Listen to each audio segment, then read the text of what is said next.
இந்த கீர்த்தனான்னு ஒரு மந்திரி படுத்துற படம் பெரிய படம் இருக்கு. நீ செஞ்ச சத்தியமா நான் கட்டுப்புனா கடுப்பு வர வழி இல்லையா, நம்ம செஞ்சதை அவ சொல்றான், நாங்க தான் அதை சொன்னோம். ஏன்னா 100 நாள்ல என்னடிக்கு திறப்பான்னா சொல்றான், அவருடைய சாதனையெல்லாம் அவ எடுத்துக்கிறான். திமுக சட்டமன்ற உறுப்பினர் நேற்று பொதுவெளியில் மக்களால் தேர்ந்தெடுக்கப்பட்ட மக்கள் பிரதிநிதி மாண்புமிகு முதலமைச்சர் அவர்களை மரியாதையின்றி பேசியதற்கு தொழில்துறை அமைச்சர் அவர்களையும் பெண் என்று பாராமல் மரியாதை இல்லாமல் பேசியதற்கும் கண்டனத்துக்குரியது. அவங்க வந்து இல்லைங்க, இல்ல உங்களில் ஒருவர் பேசியதை பற்றி அவங்க பேசுறாங்க, என்னாலும் கொஞ்சம் செவிமடுத்து கேளுங்க. உங்களில் ஒருவர் பேசியதை பற்றி மாண்புமிகு பால்வளத்துறை அமைச்சர் விளக்கமாக என்னன்னு கொஞ்சம் கேட்டுட்டு அப்புறம் போங்களேன். உட்காருங்க, பேசுங்க. அவை முன்னவர் உட்காருங்க, என்னன்னு பாருங்க, என்னன்னு கேட்கலையே, அவங்க என்ன சொல்ல. அமைச்சர் மற்றும் அமைச்சர் அவர்களை மரியாதை என்றும் தரக்குறைவா பேசியிருக்காரு. இது வந்து பெரிய கண்டனத்துக்குரியது. அதனால் ஏற்பட்ட விளைவுகளை பற்றி விளக்கமா சொல்லுங்க.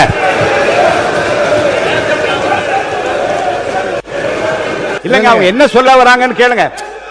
நீங்க உட்காருங்க, என்ன பேச வராங்கன்னு கேளுங்க. அவங்க பேசவே இல்லை, இன்னும் அவங்கள பேச விடுங்க. மாண்புமிகு பால்வளத்துறை அமைச்சர், அவை முன்னவர், மாண்புமிகு பேரவைத் தலைவர் அவர்களே, பால்வளத்துறை அமைச்சர் அதற்கான இன்னும் விளக்கங்களை முடிப்பதற்குள்ளே நீங்கள் இருந்து விட்டீர்கள். ஆகிய அருள் கூர்ந்து அவருடைய கருத்துக்களை கேட்டதற்கு பிறகு உங்கள் கருத்துக்களை ஒருவர் எழுந்து சொல்லலாம். ஏன்னா எத்தனை பேர் ஒட்டுக்க இருந்துச்சிங்கன்னா எப்படி நடைமுறையில் இல்லாது எல்லாரும் அதான் சொன்னாங்க, யாரோ ஒருத்தர் நீங்க சொல்லலாம். பால்வளத்துறை அமைச்சர் மாண்புமிகு பேரவைத் தலைவர் அவர்களே, திமுக சட்டமன்ற உறுப்பினர் நேற்று பொது இடத்தில் வந்து பொதுக்கூட்டத்தில் வந்து மாண்புமிகு முதலமைச்சர் அவர்களை மரியாதையின்றியும் அமைச்சர் மற்றும் அமைச்சர் அவர்களை மரியாதை என்றும் தரக்குறைவா பேசியிருக்காரு. இது வந்து பெரிய கண்டனத்துக்குரியது. இது வந்து அவர்கள் தோல்மையால் ஆற்றாமையால் மீண்டும் மீண்டும் இதனை உறுதிப்படுத்திக் கொண்டு இருக்கிறார்கள். நான் சொல்றேன். மாண்புமிகு நீர்வளத்துறை அமைச்சர் இருங்க. நீர்வளத்துறை அமைச்சர் கூட காலையில் அலுவலகத்துக்கு வந்து நீர்வளத்துறை அமைச்சரோடு காலையில் அலுவலகத்துக்கு வந்து வெளியிலே பேசியிருந்தாலும் நம்முடைய முதலமைச்சரை பற்றியோ உறுப்பினரை பற்றியோ மாண்பு குறைவாக பேசுகின்றால் இது வருத்தமாக இருக்கிறது. இதெல்லாம் உரிமை பெறல் பிரச்சனைகள் வருமா என்று கேட்டார். நான் ஆய்வு செய்கிறேன் என்று சொல்லியிருக்கிறேன். அதுதான் மாண்புமிகு பால்வளத்துறை அமைச்சர்களுக்கு சொல்கிறேன். நீங்கள் கூறிய பிரச்சனைகளும் வெளியிலே பேசிய பேச்சுக்கள் நம்முடைய மாண்பை குறைப்பதாக இருந்தாலும், தனிநபருடைய மாண்பை குறைப்பதாக இருந்தாலும் சரி, பொறுப்பில் இருக்கிற அமைச்சருடைய மாண்பை குறைப்பதாக இருந்தாலும், அவையின் மாண்பை குறைப்பதாக இருந்தாலும் எப்படி இருக்குது என்பதை நான் படித்து பார்த்து பேசியதை கேட்டு ஆய்வு செய்து நல்ல முடிவு எடுப்பேன். அதுவரை இந்த பிரச்சனையை அமைதி காக்க வேண்டும் என்று கேட்டுக்கொள்கிறேன். மாண்புமிகு உறுப்பினர் கே நேரு அவர்கள் உட்காருங்க, எல்லாம் உட்காருங்க. மாண்புமிகு பேரவைத் தலைவர்களே, அவை முன்னவர் இல்ல ப்ளீஸ் இருங்க, நான் முடிக்கிறேன். பாலை பற்றி ஒரே நிமிஷம் முடிச்சுக்கிறேன். எதிர்கட்சி தலைவர், முன்னாள் முதலமைச்சர் மற்றும் சட்டமன்ற உறுப்பினர் இங்கே பால் உற்பத்தியாளருடைய நிலைகளை குறித்து இங்கே பேசினீர்கள். அமைச்சர் அதற்கான விளக்கங்களை சொன்னார்கள். கரணிவளம் படைத்த நம்முடைய தமிழக முதலமைச்சர் அவர்கள் விவசாயிகள் என்று சொன்னாலே அவருடைய துயரங்களை துடைக்க வேண்டும் என்பதுதான் நம்முடைய தலையாய கடமையாக இருந்து விவசாய சங்கத்தை அழைத்து பேசியவர் நம்முடைய முதலமைச்சர். ஆகவே இது போன்ற பால் உற்பத்தியாளர் தங்களுடைய போராட்டத்தை வாபஸ் பெற்றுக்கொண்டு விரைவில் அவரோடு பேச்சுவார்த்தை நடத்தலாம் என்று கூறியிருக்கிறார்கள். அதுவும் நடைபெறும். மாண்பு உறுப்பினர் கே நேரு பேசும்போது ஒன்று சொல்லிடுறேன். எந்த காரணத்தை முன்னிட்டும் அவையில் அறிக்கை ஒன்று மாண்பு முதலமைச்சராலோ அமைச்சர் பெருமக்களால் சமர்ப்பிக்கப்படுகிற போது விதியின் கீழ் எந்த விவாதம் கிடையாது. 110 விதியின் கீழ் சமர்ப்பிக்க அறிக்கைக்கு எந்த விவாதம் கிடையாது. அது குறித்து பேசுவதாக இருந்தால் அனுமதி இல்லை. வேறு விஷயங்களை பற்றி பேசுவதற்கு நான் அனுமதி அளிக்கிறேன். மாண்புமிகு பேரவைத் தலைவர் அவர்களே, ஏற்கனவே அரசால் முடிவு செய்யப்பட்டு இடங்கள் எல்லாம் தேர்வு செய்யப்பட்டு அதில் உறுப்பினர் அனுமதி இல்லை,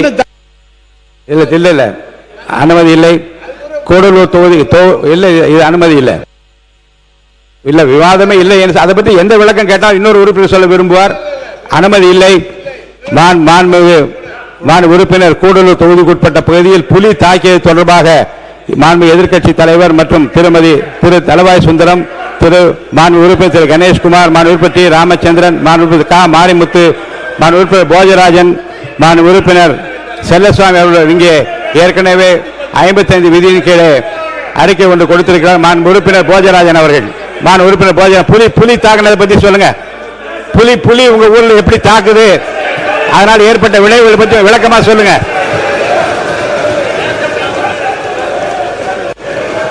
மாண்புமிகு பேரவைத் தலைவர் அவர்களே, இல்ல கொஞ்சம் இருங்க.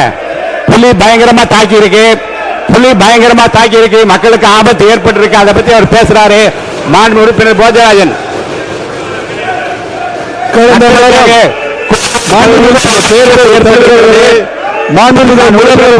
பேசுறது கொஞ்சம் கேட்போம். கடந்த வாரம் நீலகிரி மாவட்டத்தில்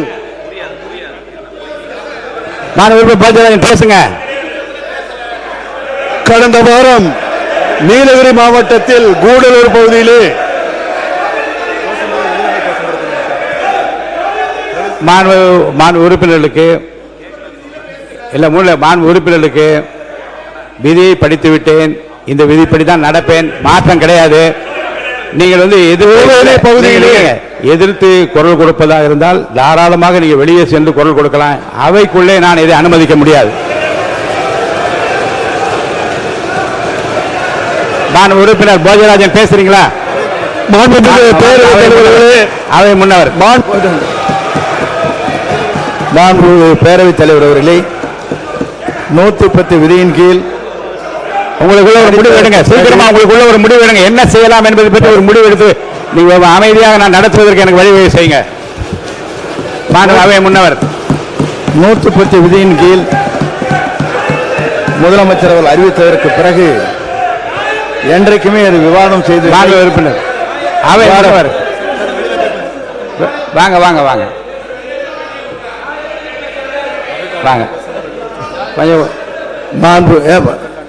புலி அவை காவலர்கள் வந்து அதிகமான குரல் கொடுக்காம இல்லைங்க.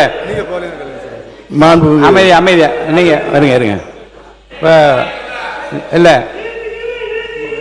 நீங்க அவை காவலர்கள் வந்து குரல் கொடுக்காம அவங்களை போக சொல்லுங்க.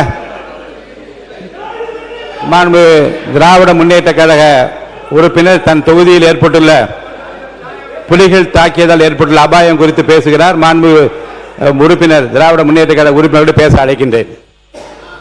மாண்புமிகு பேரவைத் தலைவர் அவர்களே, கடந்த 9/8/26 அன்று கூடலூர் சட்டப்பேரவைக்கு உட்பட்ட லாரஸ்டன் நம்பர் 4 என்கிற இடத்தில் பாலகிருஷ்ணன் வயது 56 என்பவர் புலியால் தாக்கப்பட்டும் அவரின் உடலை உண்டும் இறந்து விட்டார். உடனடியாக சட்டமன்றத்தில் இது சாதாரண புலி அல்ல, மேன் ஈட்டிங் டைகர், இதை சுட்டு பிடிக்க வேண்டும் அல்லது மயக்கூசி செலுத்தி பிடிக்க வேண்டும், அப்பொழுதுதான் மேலும் இது போன்ற சம்பவங்கள் நடைபெறாது என்றேன். ஆனால் அதன் மீது வனத்துறை எந்த நடவடிக்கை இல்லை. இதன் விளைவாக மேற்குறிப்பிட்ட இடத்திலேயே 21/8/2002 ரவிச்சந்திரன் என்கிற நபரை புலித்தாக்கியும் கடித்தும் சாப்பிட்டு இருந்திருக்கிறார்.